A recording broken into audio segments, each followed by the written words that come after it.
we've talked about it the last few times you were on, that you recently were able to be above plan in terms of organic sales growth, and that happened again. It was 4%, but for the year, you're moderating that a little. Maybe not moderating, because I think you were 2 to 4 previously, but did 4, and now you're 2 to 4 again for your forecast, right? Will you be able to beat that, do you think, again, or do you think caution is warranted just with the state of the world? There's a lot of volatility around the world, whether that's in the supply chain, whether that's in the geopolitical environment. But we're confident in the momentum of the business. Again, consumption continues to grow, which is very important. We just finished our first quarter of 4, so keeping the guidance where it started at 2 to 4 seems prudent for now. John, it'd be nice if all you had to worry about was, taking market share. I know you're trying to introduce some price increases, and some analysts worry that it could mean a little bit bumpier future in terms of implementing some of these price increases. But what I'm getting to is your second biggest market, and we talk about it a lot here, and that is China.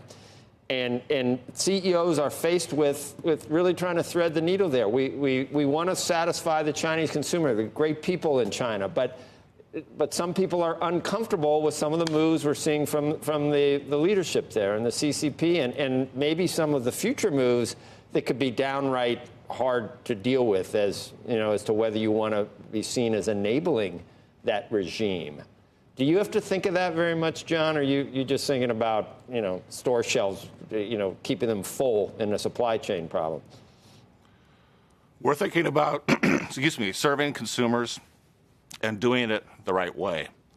That business for us has doubled over the last 10 years. As you rightly mentioned, it's our second largest market in both sales and profits.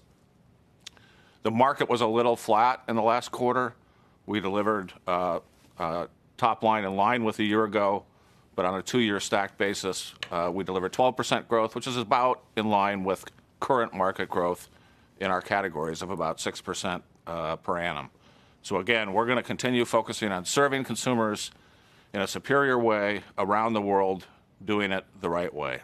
So would you say, John, just to press the issue a little bit, are you agnostic on, for lack of a better term, who you're in bed with in terms of I look at the NBA, I look at Nike, I look at Starbucks. It's just, someone pointed out that the Comcast has a theme park, Universal does. So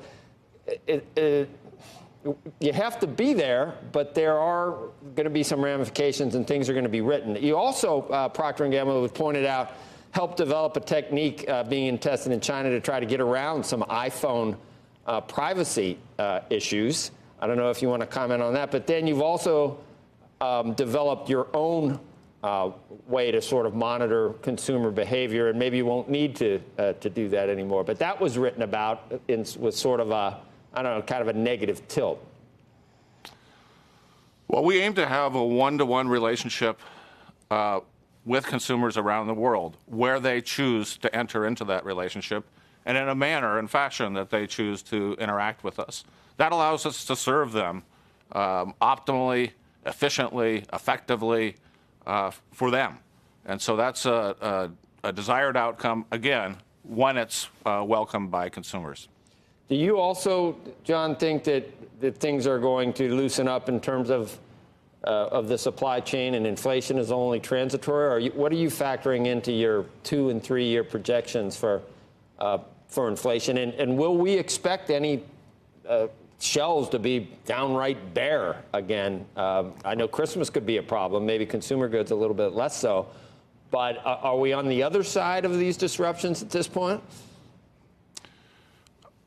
I'd say there's still a ways to go for the market forces to work and equalize the supply and demand situation in different parts of the world. So we're not through it.